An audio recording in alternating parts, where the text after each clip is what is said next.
like we would only have one talk this year, but I'm thrilled to announce that Venki has agreed to give a second lecture, and that will be a second lecture on a different talk, not the same lecture twice, right? And so for those of you who are unfamiliar, Venki Ramakrishnan has won some of the most prestigious honors in academia. He is fractal faculty at the Santa Fe Institute.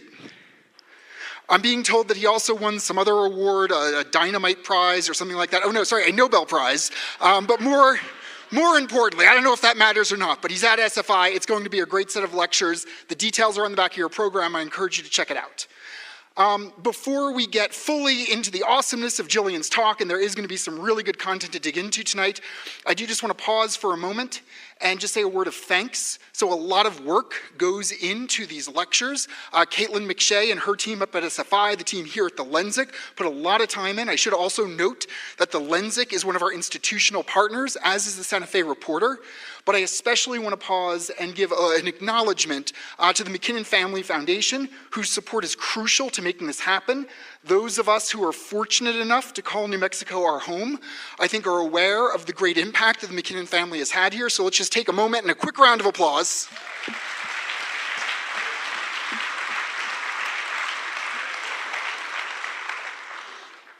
So now I do want to jump into it, and I'm really excited to be introducing Jillian Tett. Many of you who know of Jillian might think of her as a journalist, and that's true. She spent over 30 years at the Financial Times, both as a leader and as a writer. Of that, she spent about a decade as the US managing editor of the Financial Times. Some of you also might instead think of her as an academic leader, and she is now the boss at King's College in Cambridge. But when I think of Jillian, I primarily, or at least initially, think of her as an anthropologist. In part, that's because of how we first met. Back in 2016, we were convening a meeting to look at the intersection of political risk and the world. And this was actually October of 2016. And so some of you may remember there were big things happening in US politics on the horizon shortly after that meeting. And Jillian showed up and without any fear in her voice said, "All of you are wrong. I've spent the last few months doing some field work in rural America. I've heard everyone in this room say nothing about except how this is going to be a Democratic blowout. But based from an anthropologist perspective of what I've seen in rural America, I think all of your polling data is wrong." And at the time, everyone was like, "Who is this again?" And no one really paid much attention. But I would say about 5 weeks later, every editorial page of almost every English-speaking paper was repeating to us the narrative that Jillian had shared with us about 5 weeks in advance. She later wrote a book called Anthrovision, which sort of lays out the importance of bringing this anthropological vision to the different topics that you're engaging with. None of these are the topics that she's talking about tonight. I'm just saying that to give you a sense of sort of her ability to understand what animates these important issues. And so it is with great excitement that I'm going to bring her out to talk today about AI, and in particular, how AI impacts some of our social relationships and trust. So this is one, I think, of a stream of conversations we've been having about AI up at the Institute, because it is such a complex issue, the way that AI impacts society. And as the next chapter of that, I think we're very grateful to have Jillian Tett. And so with that, let me bring Jillian out. Jillian Tett.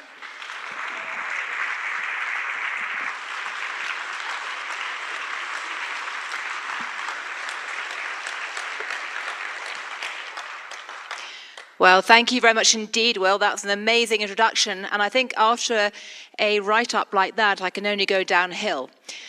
So I'll try not to do that too fast. But it's fantastic to be here, really amazing. I've been coming to Santa Fe for about 25 years. It's honestly one of my favorite places on the planet. I deeply admire what the Santa Fe Institute is doing.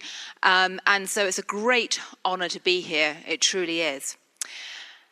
Now, when I got the rubric about this talk, I was told that at the beginning I should say a few words briefly about my own personal journey.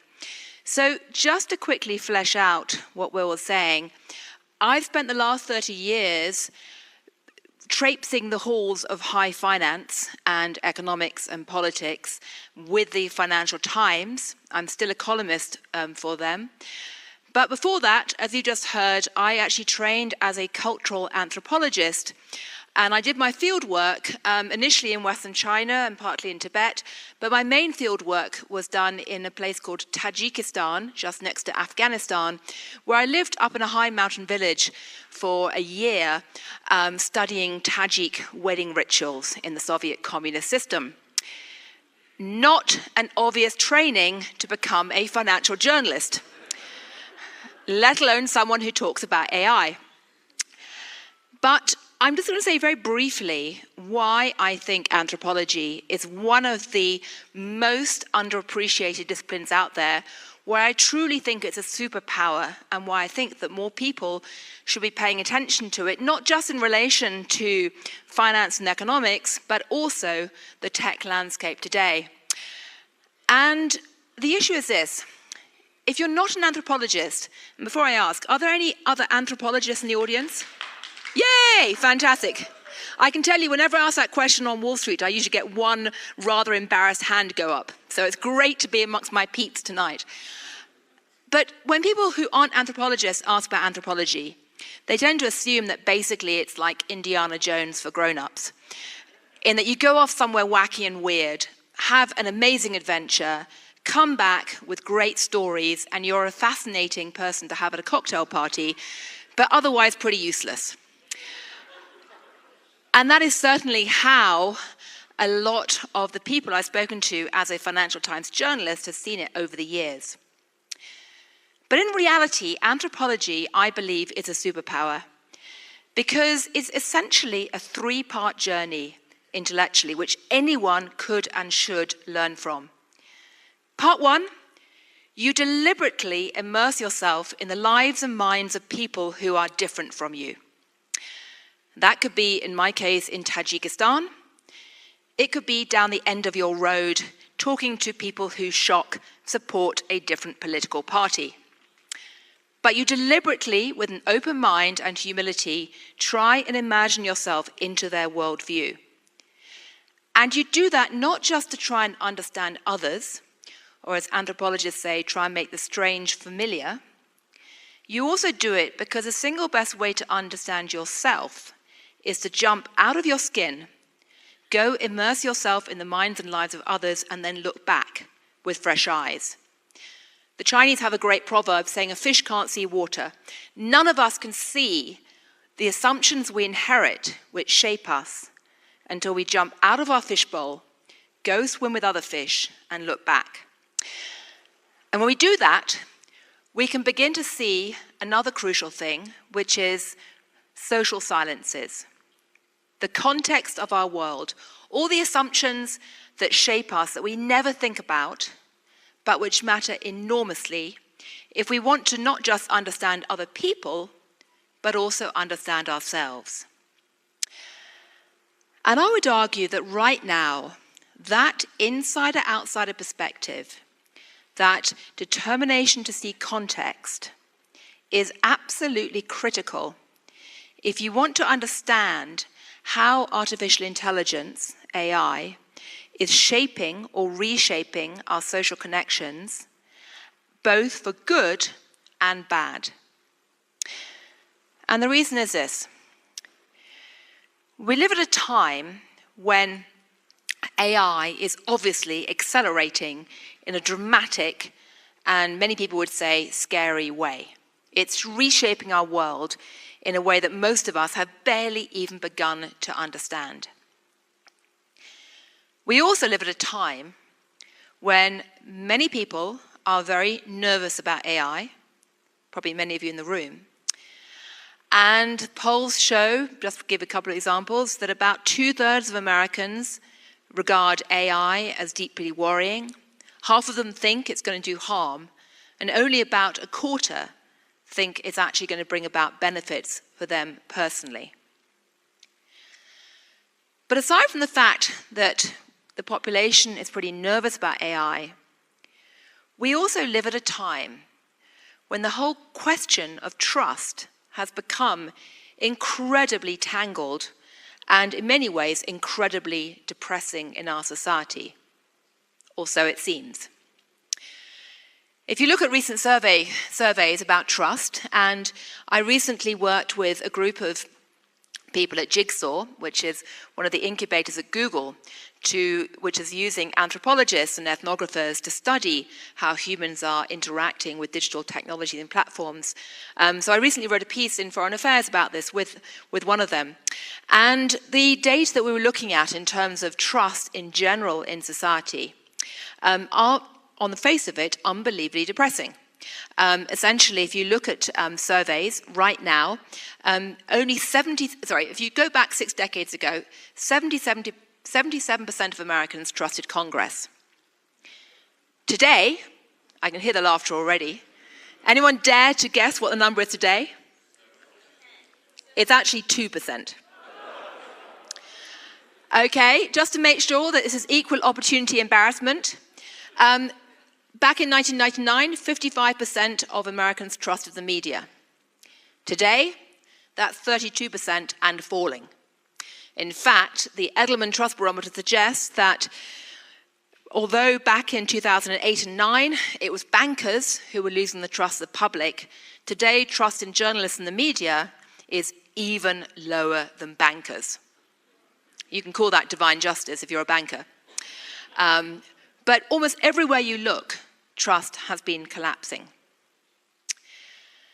But what I'm going to argue is that if you want to understand how AI is playing into the dynamics of trust, or rather how trust is affecting how we do or don't approach AI, one of the first things you have to do is to take an anthropological look and step back and ask, what are we not talking about in relation to trust? What's the bigger context? What's the social silence around this? Because I believe that that impacts very profoundly how we are interacting with AI today. And in particular, I believe that there are 2 big trends that are happening in the world around us today that we don't talk about very much, which matter very deeply in terms of how we are interacting with our digital technologies. Now, the first revolves around the question of trust. And in essence, anthropologists have been fascinated by trust for a very long time because trust is the glue that holds social groups together. It also, with my Financial Times hat on, it's the glue that holds finance together because the roots of the word credit, as in credit markets, come from the Latin credere, meaning to believe, which is all about trust. But when I was an anthropologist at Cambridge doing my PhD, we were taught that essentially trust can exist on 2 axes. You can have horizontal trust, which is basically peer-to-peer trust, and that's kind of eyeball-to-eyeball trust that you have with people who you know well, in your family, your class, your social group. That's small horizontal trust. But it used to be assumed that that kind of trust was limited by geographical proximity. You had to be close to people who you're going to eyeball. And so the thinking was that when groups got big, you then started to rely on vertical trust, which is trust in leaders, trust in institutions, trust in authority figures, trust in rules and bureaucracy. And those 2 types of trust don't necessarily contradict each other because in our lives, in our everyday lives, people often oscillate between the 2. But the vision that used to exist was that you had peer-to-peer small group trust or vertical trust when groups got big. In particular, any of you who read Robin Dunbar, that brilliant evolutionary anthropologist, points out that when you get above 150 people, your brain can't really cope with that many people, so you start to create an institution. Now, what's fascinating about today, and what matters deeply for AI, is that the advent of this, our cell phones, excuse my case that's falling apart, has changed that pattern. Because for the first time in history, it's now possible to create peer group trust on a massive scale amongst people who don't have the ability to eyeball each other. There's a technical word for it, distributed trust. And essentially what it means is that you can have large groups of peers who all interact and trust to some degree without actually being able to see each other physically or know each other that well. Now that might sound very weird, but if you stop and think about it for a moment, back in the old days, when someone like me came to Santa Fe and I wanted to find an amazing restaurant, I would turn to an expert authority figure, a leader, and ask them where to go. I mean, I might have used, say, a travel agent. Remember those? An expert. I might have used Fodor's or Zagat, some kind of restaurant guide. Today, you're more likely to go online and look at a travel platform and look at the star rating from the crowds and take your advice from your peer group that's distributed. Or if you think about another example, 20 years ago, if someone said to you that you were going to get into a stranger's car or put your kid in a stranger's car, you would have said, you're nuts. Today, courtesy of Uber and Lyft, many of us do it all the time. And if you ask yourself, why? What do I trust about this? Well, maybe you trust Uber. Maybe you trust the idea that the government's looking at Uber, but I kind of doubt it. You probably actually, if you think about it, trust the fact that there is a peer rating system whereby if you get into a car with a driver whose rating is 1, you're going to go, yikes, and look at what other people have posted about them. And I'm not saying that kind of system for trust safety nets is foolproof, because it's absolutely not. But the point is this. We now have 3 types of trust. We have eyeball-to-eyeball trust, we have vertical trust, and we have distributed trust. And what I would argue very strongly is that the surveys that show that our trust is collapsing in the world today are all about vertical trust, or almost all. For the most part, they ask people, do you trust in the government? And everyone goes, heck no. They don't say, do you trust in your online crowd when you're actually trying to decide where to go on holiday? And what you have in essence is a pattern where trust is migrating rather than collapsing. Because insofar as there are surveys of our peer group trust, those indicate they've actually held up very, very well. I mean, Edelman, to go back to the PR company which runs a huge survey on trust each year, has found consistently that a metric known as a person like me, trust in that has held up and in some surveys actually risen to a point where people trust a person like me more than a CEO. And in fact, Edelman is now advising companies that if they want to send out trusted messages, get used to the fact that your highly paid CEO may not be automatically trusted when they open their mouth. And in fact, people might actually trust employees more for the truth than the CEO. So that's the first big shift, and I'll come back in a moment as to how that's changing AI. But the second big shift, which I think is also reshaping us, is the rise of what I sometimes call Gen P, Generation Pick and Mix, or Generation C, Gen Customization. And by that I mean something quite fundamental has gone on in recent decades about how we imagine the individual relative to society. And the issue is this.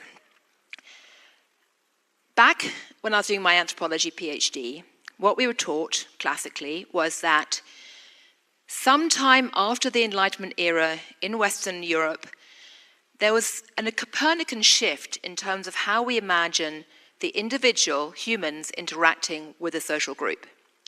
And to be very, very crude about it, in many cultures in the past, and in parts of the world today, an individual is seen as a derivative of the social group, meaning, as the evolutionary anthropologist Joseph Henrich says, I as an individual, essentially, I'm just a cog in a machine of a social group, and my role and my identity is assigned at birth, pretty much, or it's assigned according to my family position or where I'm born.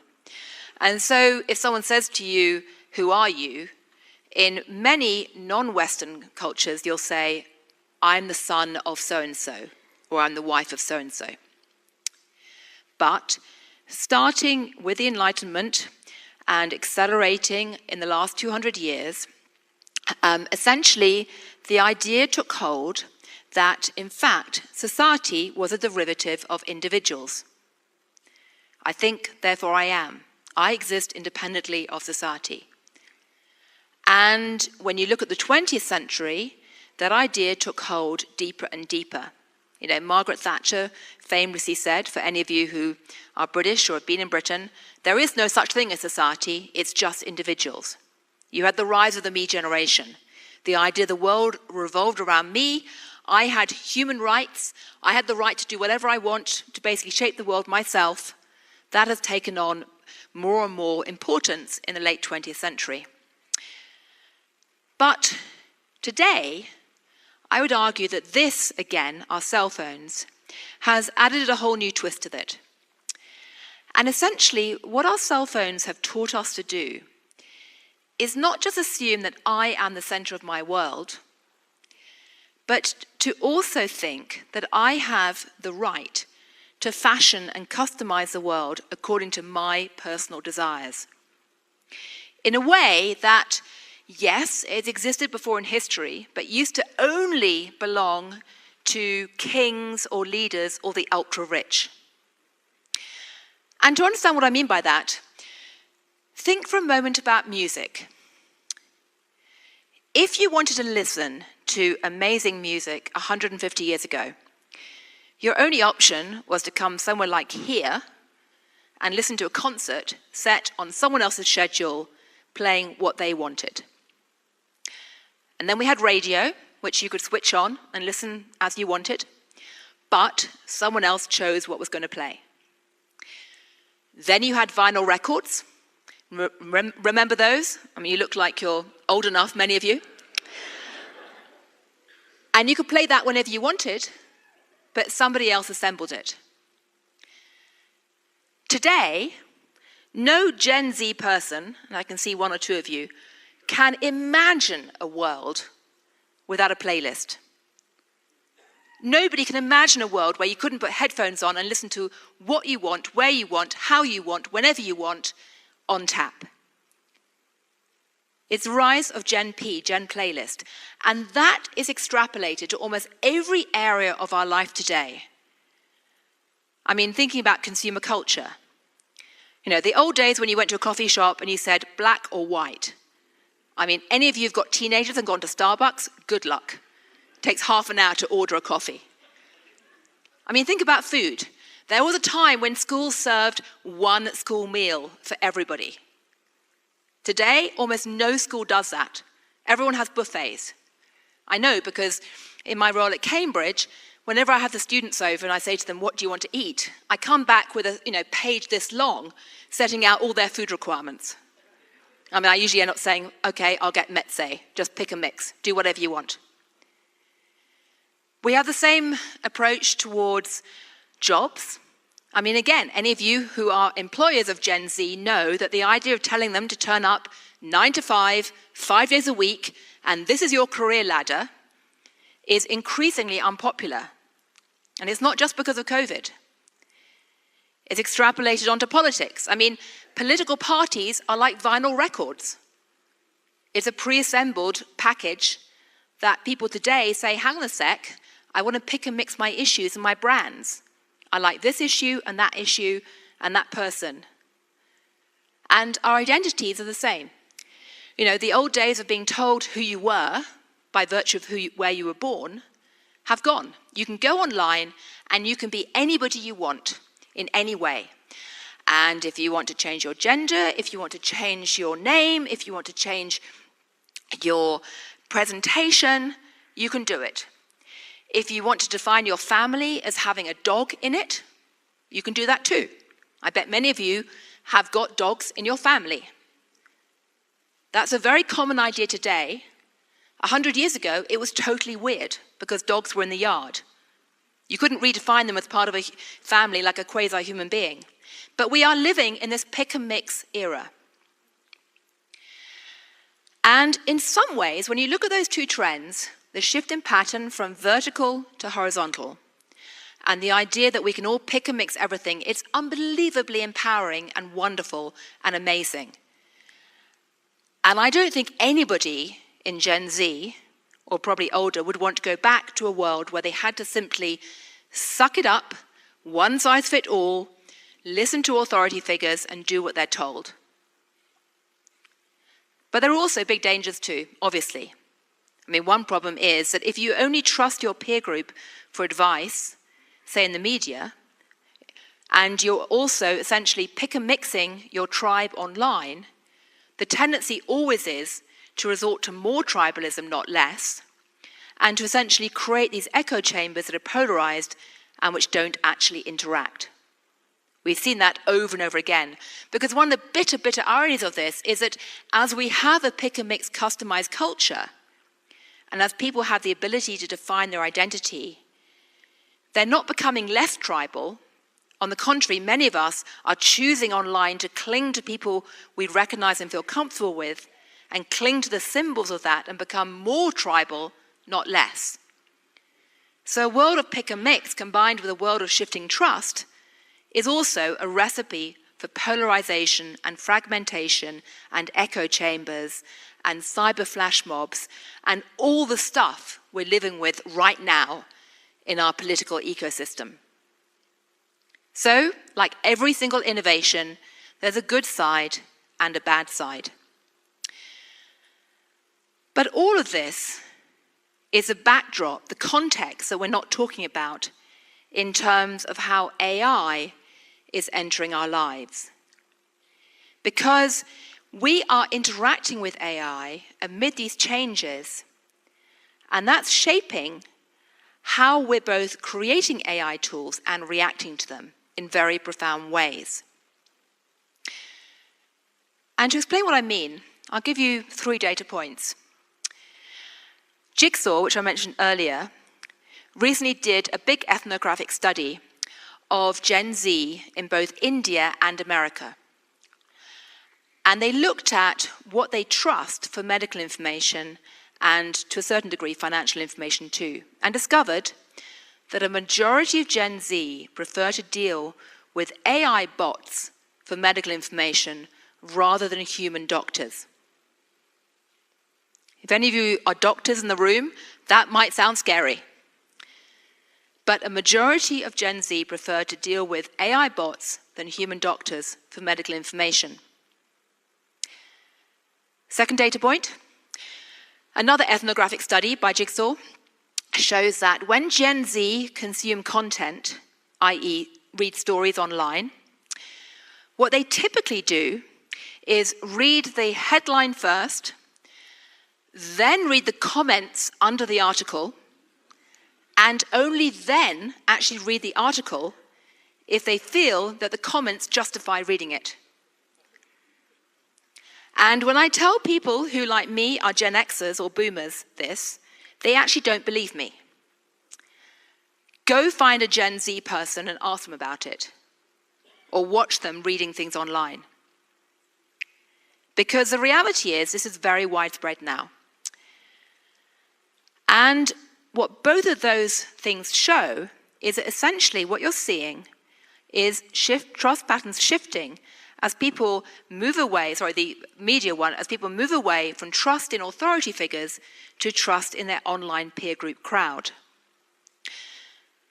One other data point, Oliver Wyman recently did a survey of workers and discovered that amongst Gen Z, about 39% in America prefer to have an AI bot as a manager rather than a human manager. 39%. Again, very similar finding to the issue about medical bots. And that sounds really scary. Except if you start thinking about the 2 big trends I sketched out just now, the shift in trust and the move towards pick and mix, in some ways it's not surprising. Because when people think about AI and imagine how humans might interact with AI or not AI. We often talk about our interactions with AI as if it's a kind of single, undifferentiated mass. You know, we're dealing with a robot, we're dealing with a human. But in reality, if you stop and think about it, there's actually at least 4 ways that we can interact with AI. And they're not the same, and they matter enormously around trust.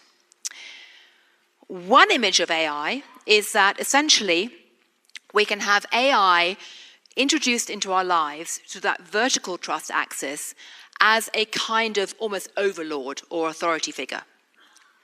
That's a vision of AI that most of us have probably got in our heads, because in Western media culture, we grew up with the idea of AI robots taking over the world and dominating us. You know, Space Odyssey 2001, Hal in the spaceship, and AI as a bossy thing telling us what to do. That's the vision of AI as a master.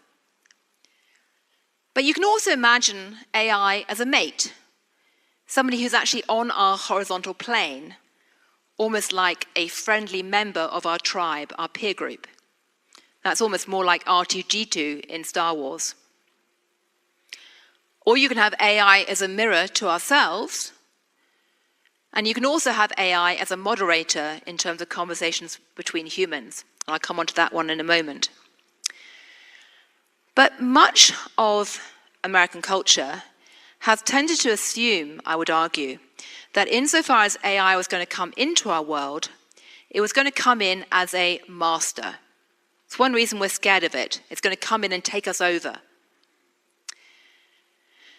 Now, I should stress that that vision of AI is not actually universal. I mean, yes, sitting in America, we tend to assume that Silicon Valley dominates the way we imagine AI culturally. And we assume that everyone else must have the same attitude as well. Newsflash, they don't.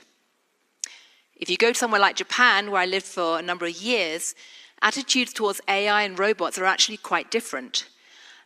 They are much more positive. People in Japan are not nearly as scared of AI as Americans are. I mean, again, to go back to the survey, when I said that only, where are we? Going down. Yes, so 2/3 of adults in the United States and United Kingdom and Canada say that AI makes them nervous. In Japan, it's only 29%. And although only 1/3 of people in America say they're excited about AI, in Japan it's about half. Very, very different attitude towards AI and robots. In fact, Japan's the only country in the world I know where even the unions like the idea of automation. That's partly because of demographics. They're running out of workers. It's also because their media history is quite different, in the sense that when Americans were being terrified of robots by HAL in Space 2001 Odyssey, or in Star Trek or Star Wars, or if you're British, with Daleks and Doctor Who, Japanese were reading things like Astro Boy, which presents AI and robots in a very positive, cuddly way. And the other reason, I also suspect, is because of Shintoism, that Japanese culture, or rather the Shintoist religion, doesn't clearly distinguish between animate and inanimate objects. It's a spectrum. And if you believe that a rock can have a soul, then it's actually not that hard to believe that your iPhone can have a soul as well. In America, in Judeo-American tradition, in fact, the dividing line is much, much clearer. And that means that people tend to get very scared by the idea that a machine might actually have a brain or a soul. So attitudes towards AI are not universal. But in America, the idea has been that AI would come into our lives through a vertical axis. In reality, though, it's actually coming into our lives, I would argue, in a horizontal axis of trust. Because the way that most of us are encountering AI and digital technologies is through this. It's literally at the tip of our fingers. It's a very intimate relationship. And I would argue that we're pulling it into our lives on a horizontal platform of trust, and it's almost becoming part of our peer group. And that's critically important, because when you think about why Gen Z in India and America might say that they prefer AI bots to human doctors, one way to make sense of that is, well, you can argue if you're a human doctor that they're just stupid. Or you can say, well, actually, if you're a Gen Z person, getting hold of a human doctor is actually quite hard. It's time-consuming, it's inconvenient. Your phone's at the end of your fingers all the time. And doctors, like many human authority figures, are perceived by Gen Z as having an irritating habit of lecturing them, telling them what to do, being bossy, being an authority figure. Whereas an AI bot is often neutral. I mean, Gen Z, according to these studies, suggest that they find human doctors more threatening for their privacy because they're authority figures than AI bots in their phones. Again, for most of you, this might sound mind-boggling. But it makes sense when you think about the two bigger shifts. Same thing for financial advice. Same thing for trusting AI bots as managers instead of human managers. They're less bossy, they're less intrusive. And in many ways, they also echo the fact that we live in Gen P, Generation Playlist. Because what AI essentially does is reinforce our love for customization. We have an AI bot that knows all about me. It gives me what I want. I'm the center of my world. I can customize it courtesy of that bot. It's addictive. And of course, the very fact we love customization is part of what's driving the rise of AI as it hoovers up all of our data and what makes us personally tick. So customization and shifting trust patterns, in some ways, make it entirely rational that you have these results where Gen Z says they prefer AI bots to human doctors. Is this bad or good? Well, in many ways, it's terrifying. Because when I said before that you've got the ability to have AI as a master, as a mate, as a mirror, or as a moderator, there's a fifth M, which is as a manipulator. And AI bots in the wrong hands can be manipulative and dangerous in ways that we're only really beginning to get our heads around. Some of you may have read that tragic, shocking story about the teenager who committed suicide because of interacting with a bot via character AI. And essentially, and I should stress, this is all subject to lawsuits, so obviously there's still a lot to come out, but according to the reporting of that story, it seems that a 14-year-old fell in love with an AI bot that came from the Game of Thrones, that interacted with it for a long time and essentially persuaded him to eventually not only kill himself, but even taught him how to unlock the gun that his father had in the house. That's a dark side of trusting in an AI bot as part of your peer group in a very, very intimate way, the most intimate way possible. And I fully expect that there's going to be endless amounts of stories coming out like that over the next year or two. But, like all innovations, every innovation from the creation of fire onwards, there's a dark side and there's a light side. And this shift in trust patterns and our interaction with AI can also do amazingly positive things. I mean, let's start with the issue of Gen Z trusting AI bots and medical advice more than human doctors. Yes, that is horrifying to a human doctor. But we also live in a world where access to healthcare is really difficult and expensive.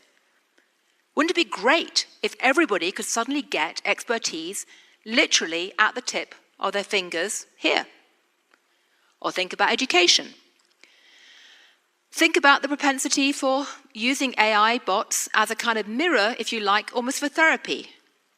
That's happening today, and it's happening in some cases in a very positive way. Or think about the use of AI platforms and bots in quite a different context, which is the fourth M I mentioned as a moderator between human-to-human conversations. And this is truly fascinating.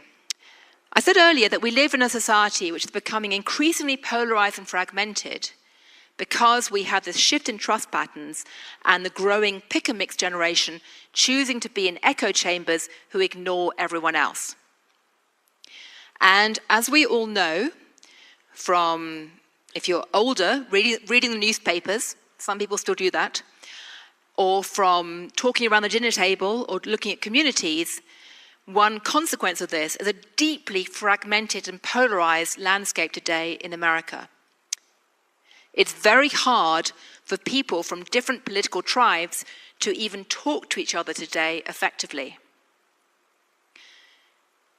But here's something very interesting, which is that just as the brilliant techies have created bots and tools which can translate languages from one language to another, they can also be used to translate political dialogue and conversations and viewpoints. They can actually act as moderators for difficult conversations between large groups of people. And if that sounds very far-fetched, big experiments have been going on in Taiwan recently under an amazingly innovative digital minister called Audrey Tang to do exactly that with thousands of people communicating with each other through AI platforms and trying to find common ground on issues in a way that you couldn't have done with human moderators. There's an experiment going on, or just been going on recently, over in Kentucky in a town called Bowling Green, which has, or is in the process of doubling in size. And the urban civic leaders are trying to plan the future for the town. They wanted to get everyone engaged. They knew that trying to do old-fashioned voting would take far too long, and polling is very crude. So they organized a massive conversation over a number of weeks using AI platforms to try and work out what the community cared about. And the results were quite amazing. And the most encouraging thing of all is that in Kentucky, where passions can run very high around politics sometimes, what they discovered was that on the vast majority of issues, there was a huge amount of consensus that no one had even realized because they were so busy shouting at each other about what they all thought about Donald Trump. And humans would have found it very hard to find that common ground of consensus because humans can't scan 10,000 conversations. There's actually another experiment like that going on right now in New Jersey, and there's another one that's been done by DeepMind in Oxford with a very similar kind of pattern.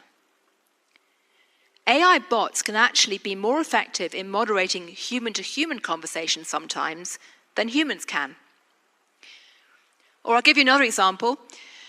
There's a lot of research now showing that if you want to talk to a conspiracy theorist, the best way to actually deal with them and debunk conspiracy theories is not with a bossy, do-gooding human who tells them why they're wrong. It's actually with an AI bot. And if you think I'm joking, a group of researchers recently at MIT have done a massive study using an AI bot for that very purpose and shown that actually belief in conspiracy theories declines dramatically with an AI bot compared to a human. And the reason is very similar to Gen Z with doctors. That bots are seen as being neutral, less of an authority figure, they're not patronizing and bossy, they're patient, they don't lose their temper, they don't storm out, you don't have a family row over the dinner table with a bot. They actually listen. And they can act like mirrors and moderators. So what I'm really trying to say is that as we look at how we interact with AI, we're in very, very early days in terms of how this evolves. There are enormous dangers. There are enormous potential benefits. And what happens next really comes down to a key word that we should all be thinking about a lot, which is agency. There is a way of managing our interaction with bots which gives us, or AI tools, agency. Emotional agency, economic agency, political and social agency. There's a way of seeing bots and AI as tools or companions that we can deploy when we want, and they can be designed in that way to be effective. Or there's a way to turn around and say, these things are taking over our world, we're going to surrender our agency, turn off our brains, and essentially let big tech design them without any guardrails, without any knowledge of what they're doing to us, and simply sit back. To a large degree, that choice now is with us as a society about how we actually choose to interact with AI. What path we go on will partly depend on how we also interact with other human beings and the level of confidence we have in our own political economy. One of the other interesting details of the anthropologists working with Jigsaw, who are looking around the world at how different cultures are interacting with AI, and I can't stress strongly enough, the American vision of AI is not the only one at all. But one of the very interesting things they've discovered is that in countries which have a high level of social stability and trust in government overall, like Singapore, AI bots and tools are seen really just as tools. They're something you use to augment your life, but they're simply an addition. Whereas in a country like America, where there's a high level of anxiety about the future and instability, you increasingly see the flourishing of AI tools as, say, quasi-therapists. You don't see that in Singapore. So there's all kinds of interesting cross-cultural patterns happening. And there's also a lot of cultural shift. And this is really the last point I want to leave you with, which is this. As an anthropologist, I'm often told, or I tell people, that what I study is culture. And people think, well, culture exists a bit like a Tupperware box, in that you have something called, say, maybe English culture, which is sealed, static, fixed, and you can stack up different cultures, like Tupperware boxes, on top of each other in a hierarchy of value. So if you're English, you assume that English culture, the Tupperware box called English culture, sits at the top, followed by maybe French culture, Italian culture, whatever else. But that vision is actually completely wrong.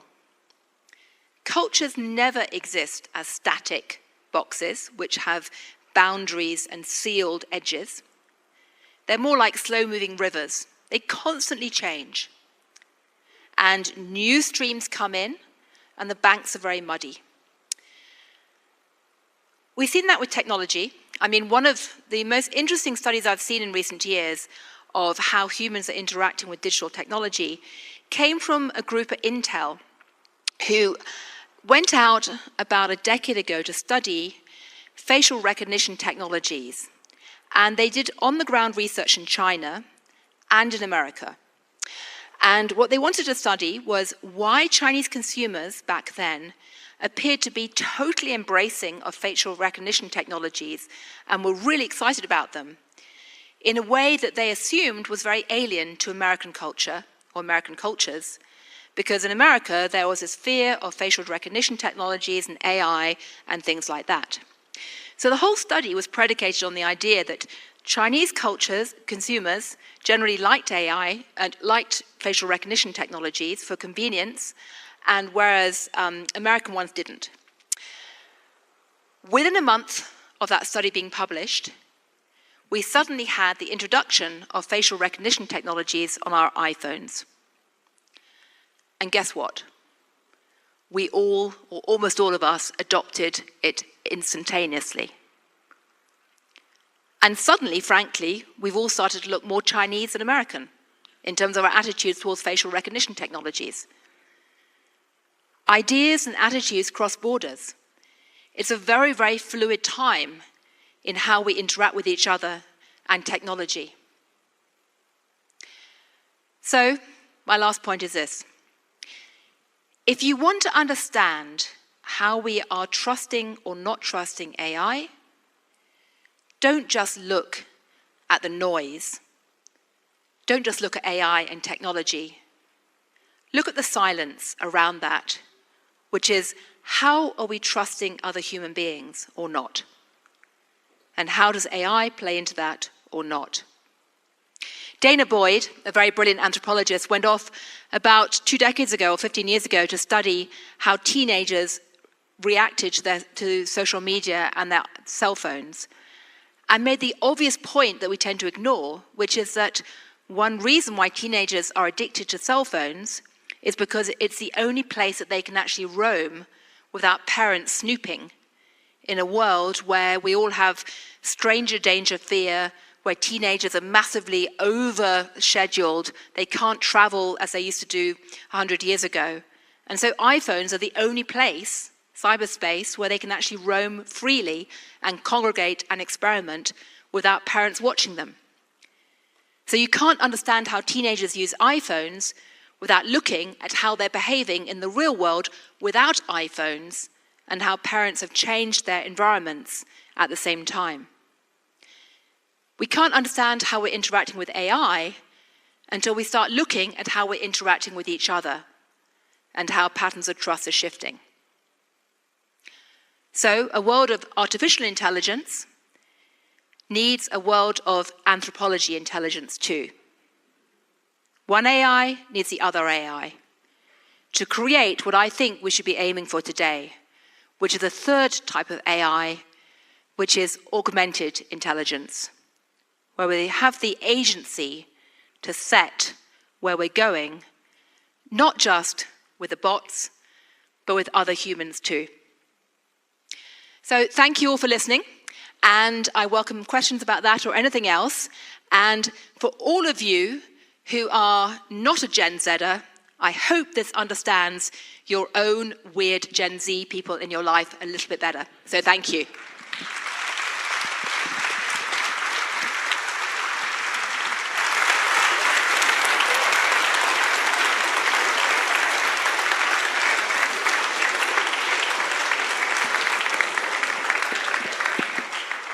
Okay, so if you have a question, please raise your hand. My friend Joan and I will be coming around with the microphone. We'll try to address everyone as we can. We also want to hear from unfamiliar voices, maybe representatives from all generations. So I'll come over here to start.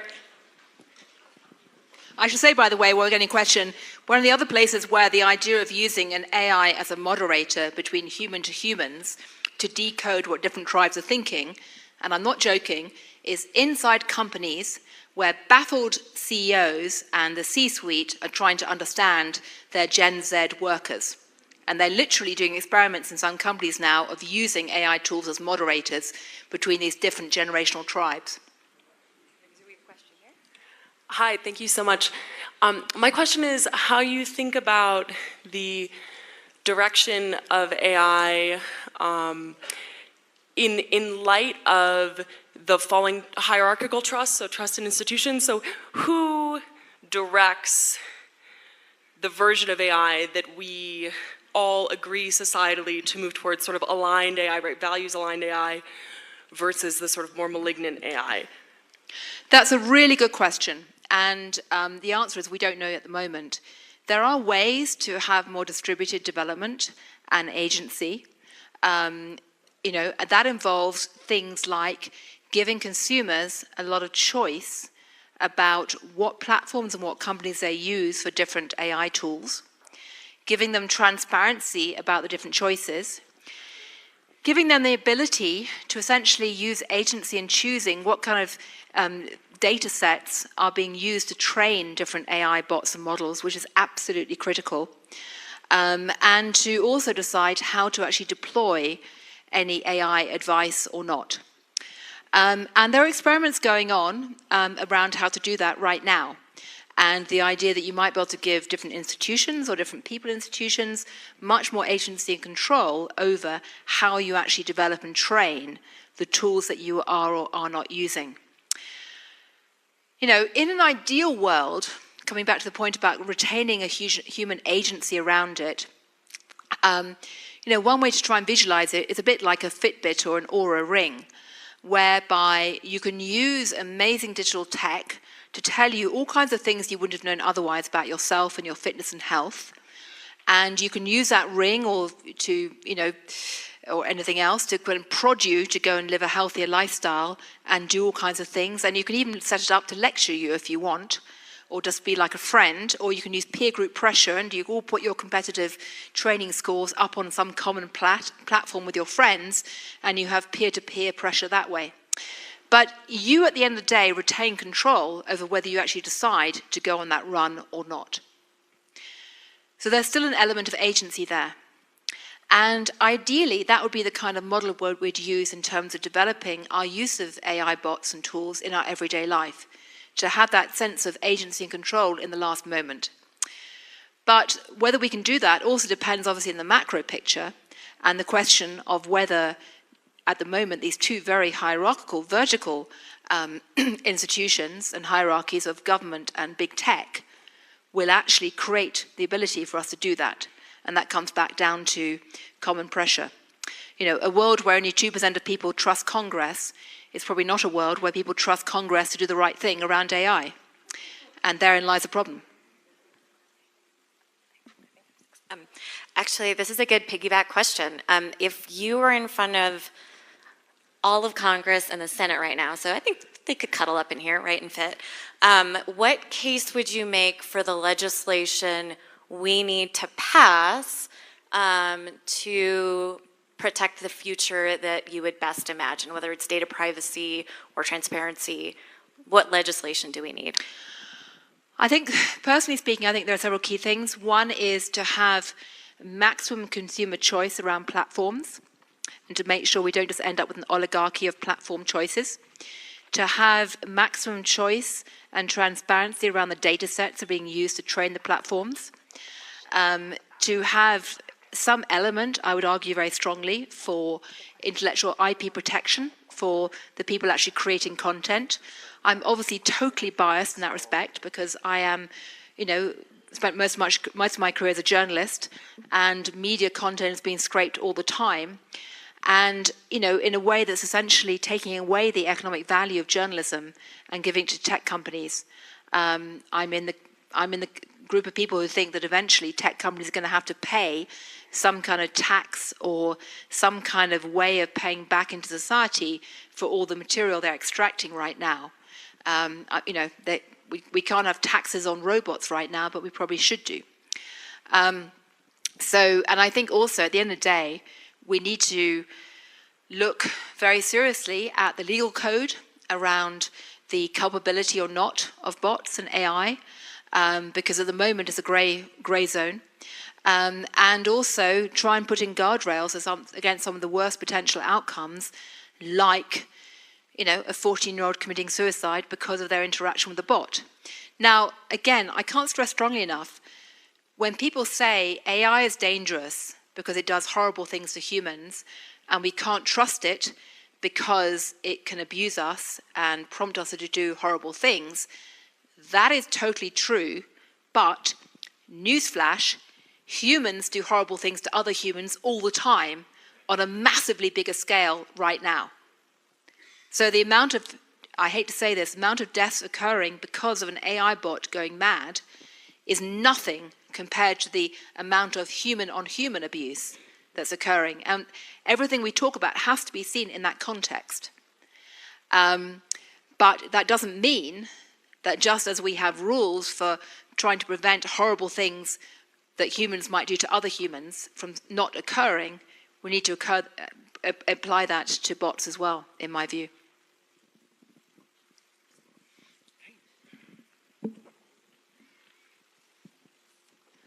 Hello, thank you for your talk. So one thing that I was curious about is the factor of social isolation in this. And you referenced that young man who committed suicide a few times. When I read that story, I actually thought that that was very resonant as a symptom of social isolation, as a consequence of this dependency on the AI bot. And I don't know if you remember reading the actual transcript that he had shared with that bot. Yeah. It hadn't actually encouraged him to commit suicide. He had posed that idea and it gave very bland, generic responses. It was a mirror, yeah. Yeah, and related to what you were talking about with online communities contributing to extremism, one thing that I kind of think about is how online communities can be a substitute for real-life community, and how AI can kind of create communities of one, where you will never need to interact with another human being if you decide that you'd rather substitute that to a bot. So I'm curious about the social isolation aspect. I couldn't agree more. And like everything, it cuts both positive and very negative. You know, on the one hand, if we just stick with the technology aspect of it, when I was a teenager growing up, I was an obsessive writer, and I wrote novels in my bedroom by myself through all through my teenage years. And I didn't know anybody else who had this weird obsession like me, and I never showed my writing to anybody else. And I felt completely on my own in that respect, you know, in 1970s suburban Britain. My youngest kid has somehow inherited this obsession too. And her experience could not be more different. Because, like me, they started scribbling away, age 12, 13, passionately, obsessively.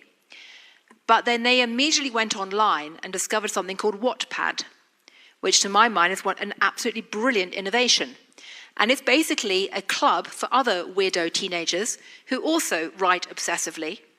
And it's amazing because you can go online, you can post your writing, you can talk to people all over the world, and you can get your stuff read, and you actually make better literature very fast by creating a community almost immediately, which you would never have been able to do, in my case, 50 years ago or 40 years ago. That's the upside, that you can suddenly find a community where you never had it before. And of course, the other upside is you have the validation of thinking, you know what, I'm not weird, and if I want to define myself as a writer, and my parents don't think I should be writing, they think I should be a jock playing lacrosse every weekend, you can literally go online and you can be empowered to be who you want to be. That is amazing, and I would not for a millisecond want to lose that, because in so many ways this digital technology has brought about incredible opportunities. The dark side, of course, is that the rise of digitization, the fact we had COVID, those two things together, as people like Jonathan Haidt have described so brilliantly, have done terrible things, it seems, to teenagers' mental health and cultivated this sense of isolation, and for some kids, caused them to withdraw into their bedrooms and from the world, and that's horrifying. You know, it's also created very dark communities. You know, you talk about incels and extremists. I mean, the one that I know a lot about because of my own family, wider family network, is eating disorders and suicidal ideation. And I've seen up close and personal what can happen when kids get sucked into that.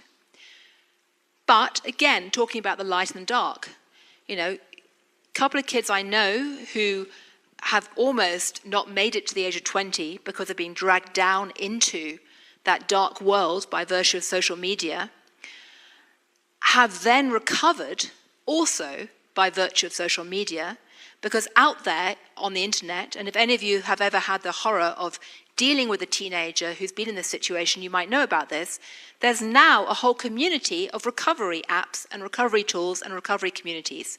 You know, Recovery Row, you know, Linda Sun, all these people are amazing. And if you're a recovering teen today from an eating disorder, and by the way, if anyone is in that situation of having kids in your life in that situation, I can't stress strongly enough, there's actually a way to use social media for good. That has been a crucial part of their recovery journey. So, as I say, it's good and bad. And the question for us now is, how do we harness the good and minimize the bad? That's a critical question. Three observations and a question. At one point in time, television was an innovative technology, and it turned into a wasteland where violence is entertainment. People are now developing different identities. They have an internet identity and their real life identity. Some people think this makes people schizophrenic. Also, the difference in Europe and America, where Europe, they trust government more and corporations less. In the U.S., it's the opposite. They trust corporations more and the government less. So in this, where does hacking fit into all this? You mean hacking in the sense of Your personal hacking, your Instagram, everybody else gets hacked. They want to get money. And on the larger case with governments, information, corporations, they get very compromised. it's terrifying. There's no two ways about it. It's terrifying. I mean, we're dealing with potential both hacking in the sense of massive manipulation. The reason why it is absolutely critically important what the AI tools are being trained on in terms of data sets. And, there are already signs that people are trying to pollute and pervert the data sets by hacking into the data sets or basically putting all kinds of horrible material into that stream. There's hacking in terms of simple robbery from people. There's hacking in terms of identity theft. It's an absolute Wild West right now. And there is an urgent need for both more resources, more appreciation, and more coordination in efforts to try and fight back. And frankly, a lot more education of anyone who's going online at the same time. So it's very, very serious. And I'm not for a millisecond downplaying that whatsoever. It's very serious. Of course, I will just also point out that, if you go back, 150, 200 years, where we're standing right now, could also be very dangerous because of things like highway robberies or other kinds of, violence as well, which thankfully is less common now. So forms of ways for humans to do horrible things to other humans have been, prevalent for a very, very long time. But I'm not trying to minimize cyber hacking, but that is a new threat today.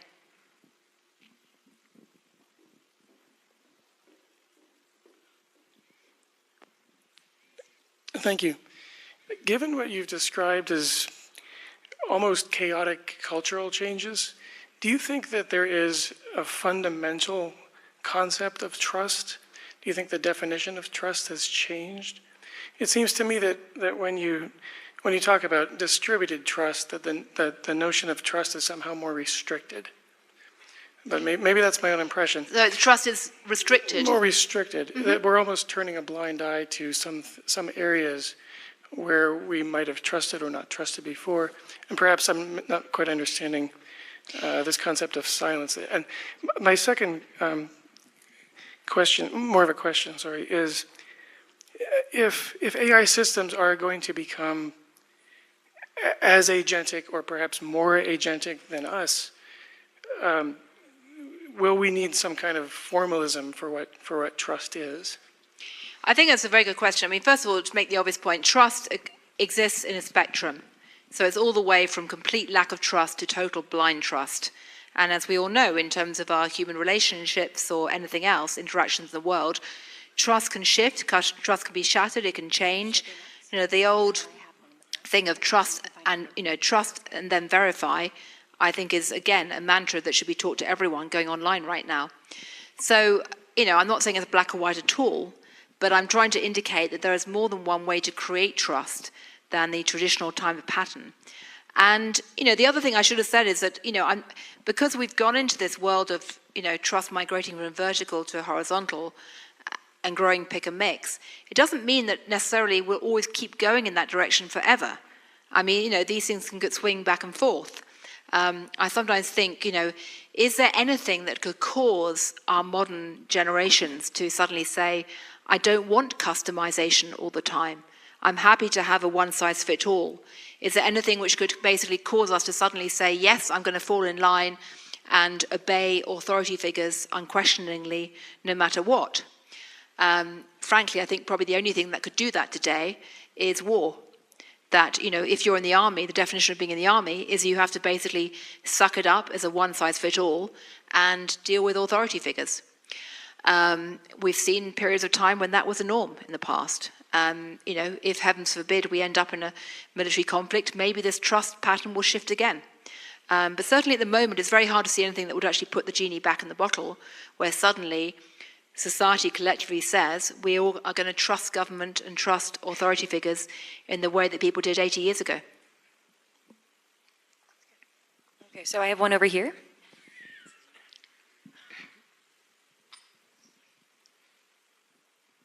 Hi, thank you for your very human perspective on things. When I think of trust, I think of the word faith, and I think about how one of the longest standing institutions of trust, besides trusting the physical world and physics, we trust, I think, religion and faith. There's a lot of talk about consciousness. I really love that you brought up Shintoism. And so my question for you, as somebody who studies culture, is I see us going towards a new faith in something very tangible. And I think artificial superintelligence is inevitable. I think it's going to happen within the next 5 to 10 years. So what happens culturally when we have a very tangible digital messiah? Well, then we will have a whole new iteration of potential trust, blind trust, misplaced trust, trust that can be manipulated. We don't know. But on the issue of religion, again, religion is another area where we are starting to see a sense of pick and mix culture coming in. There's a lot of dispute right now about whether the younger Americans are less religious, more religious, and a lot of that debate centers around the definition of what is religion. Is believing in wellness and wellness apps and meditation and having a Finch on your phone, which is one of these little apps that tells you, ethical messages every day, is that religion? Or is religion in a church or a mosque or a synagogue? Again, we're dealing with a world of, is the idea of going to church like having a vinyl record? You're given a preset menu on a platter in a world where people like to pick and mix what they want all the time. So that's the main way that I've thought about, how religious patterns and behavior is shifting. But, if you're right, and we're going to end up with, AGI, an artificial superintelligence soon that we all end up blindly trusting, will that be a deity or a new deity? I think for many people in the room, they would say absolutely not and look at that with horror. But, if you're looking at that within the whole spectrum of how culture is shifting, then one might potentially frame it in those ways. Remember, my day job is at King's College in Cambridge, which has a massive great chapel. And I spend a huge amount of time in a 600-year-old chapel, looking up at the ceiling and thinking about how extraordinary it is that this chapel, created 600 years ago under Henry VIII, remains so dominant in that college and that city and culture in a way that certainly I would not have expected necessarily. Would that be replaced by an AGI? Hard to believe. But we are going into some really fascinating, terrifying, but also exciting times in all kinds of areas in terms of what AI could end up doing. So we have time for 3 more questions, and I've acknowledged 3 individuals. So there's this man in the center with a microphone, and then there's a young woman in the front who had a question, and then Chris will end with you. Thank you for a wonderful presentation. I have a question. Historically, journalists and people doing research get other opinions before they publish. They double check. I saw a presentation recently where an individual involved in AI went to one AI source, one chat, then went to another and asked it what they thought of the first. And in fact, he used 4. Do you see a role for this in the future? Well, again, there's a good and bad side. The bad side is that, as you will have read, increasingly training data to train the models is essentially relying on AI-generated data. So you're ending up with a kind of hall of mirrors and self-referential hall of mirrors that ends up polluting and corrupting much of the source material. And so the idea of AI using other AI tools to kind of verify, et cetera, is potentially very dangerous. And it's one of the reasons why you can end up with crazy results, hallucinations, or things like the recent Grok results around Hitler that some of you may have seen. So that's the dark side of creating a self-referential, self-feeding echo chamber, feedback loop, etc. The other side, and this is a positive way to try and look at AI, is that it can actually expand your team of fact checkers and second opinions in a very creative way that might actually create a much richer sense of knowledge and dialogue.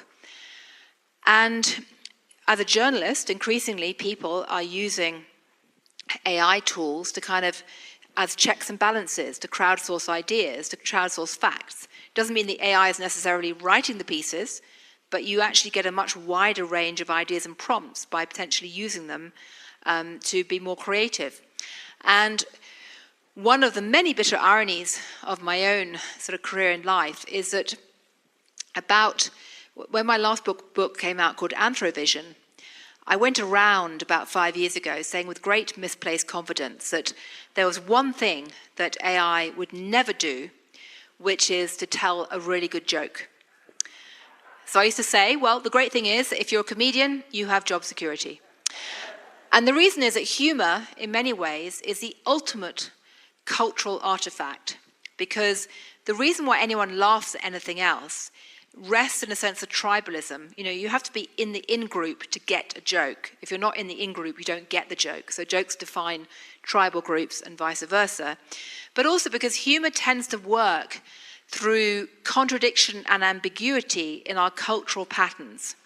And it also tends to tap into social silences, the stuff we don't actually want to acknowledge. And it used to be assumed that all of that was very, very hard for AI platforms and tools to actually read or replicate. And then it turned out that I was dead wrong.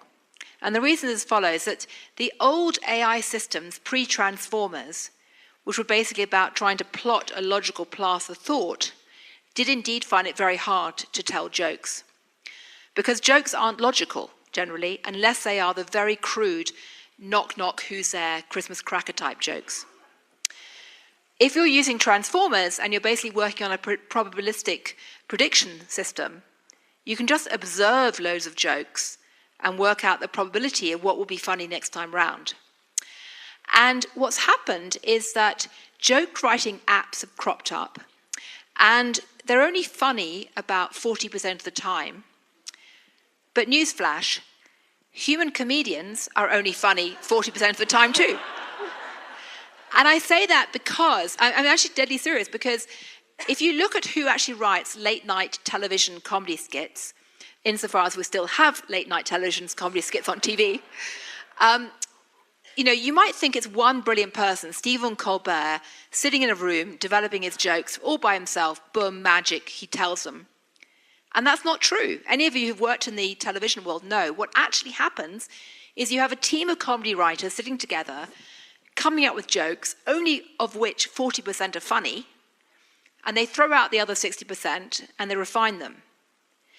So now what's actually happening is that you're having, in some cases, an AI bot added into the team and creating another set of 40% good jokes and simply adding into the mix and making a richer dynamic in terms of checks and balances at the moment. Now, in the future, maybe that AI bot will end up being the only joke teller, or you'll have a whole team of AI jokes, each of which are producing jokes which are 40% funny. And I'm deadly serious. If anyone's interested, I mean, there's some very interesting research done on this whole thing. But what I'm trying to say is when it comes to journalism and fact-checking, you know, in some ways I imagine the best, most positive outcome in future would be using AI not as artificial intelligence, but augmented intelligence or additional intelligence or accelerated intelligence to actually create a richer dynamic in a team. That, to me, is the best way looking forward.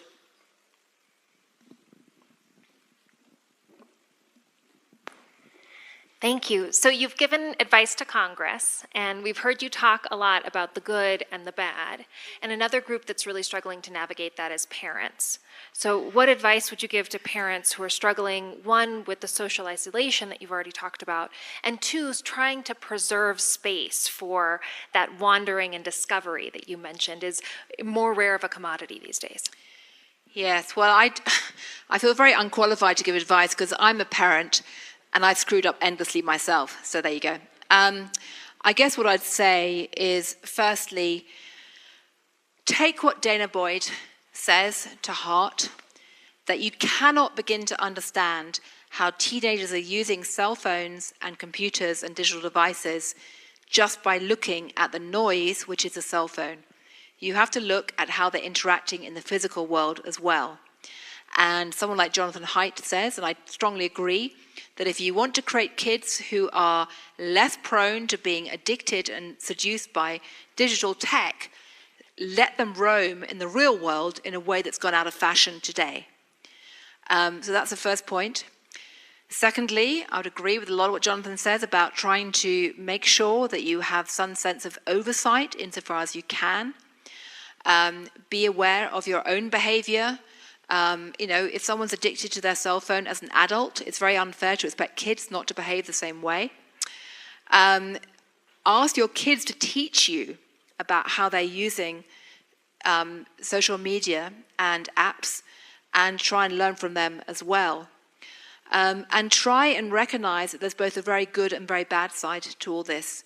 And, the bad side is not going to disappear. It really isn't. There are so many horrifying dangers today. But trying to plug into the good side as well is really important. And at the end of the day, what will shape, or what will give us the best chance of having healthy human AI interactions for teens as well as anyone else, is having healthy human-to-human interactions. And that really is the most important thing of all. But again, I think keeping this idea in your mind of, AI or bots as masters, mates, mirrors, or moderators is quite a good way to frame it. And recognize that there are different ways that teens are using these today. Mostly it's around mates or mirrors, and trying to see where the both good and bad sides are.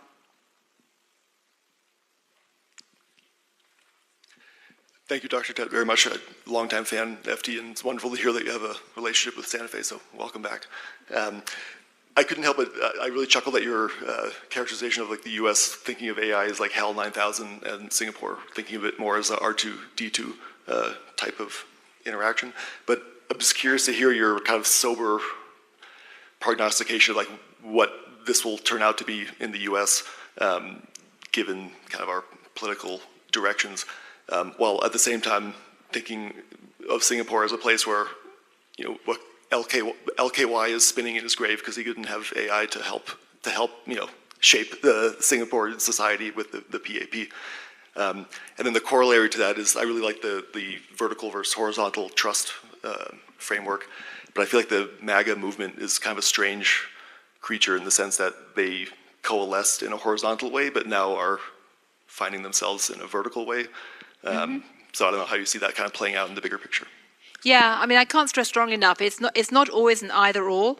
And so what's happened with something, what typically happens with something like the MAGA movement is that they are operating as a peer group, as a horizontal platform, but coalescing around a shiny brand, if you like. They're not adopting the entire political party called Republicanism. That's like vinyl records. They're choosing to pick and mix bits of what's on offer, and that right now the brand they're coalescing around is Donald Trump, and it's a personality cult. And so it's a personality cult that they hang on to very strongly because they chose it. They feel they chose it. If you choose something and choose a symbol, then you tend to hang on to it even stronger than if it's simply assigned to you at birth or an entire package is just given to you. In terms of what that means for AI, where it's going, I mean, I wouldn't dare to make a prediction as to how those two things are going to interact in the next 10 years. But clearly, AI is accelerating. Clearly, at the moment, one of the things I find very scary is the concentration of power and knowledge around AI into a small group of people. And there's a real danger of regulatory capture, of political capture, that you see in any industry. I was covering finance on Wall Street for many years and saw that there. And there's a real danger of that occurring. And what's particularly alarming in the US context is the lack of digital literacy on a mass scale, and also the lack of any sort of proactive training or, dare I say it, industrial policy around this in a way that will actually engage a wide range of people. You know, I am not remotely starry-eyed about Singapore.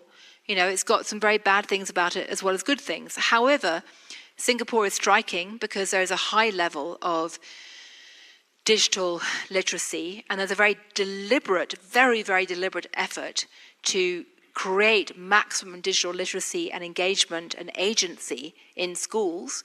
There's a very clear-cut industrial policy which is trying to, you know, essentially underpin that. And as I said earlier, there is a sense of some level of social cohesion and social trust, which means that people are turning to AI tools as a supplement, not a crutch. And that's, you know, quite different.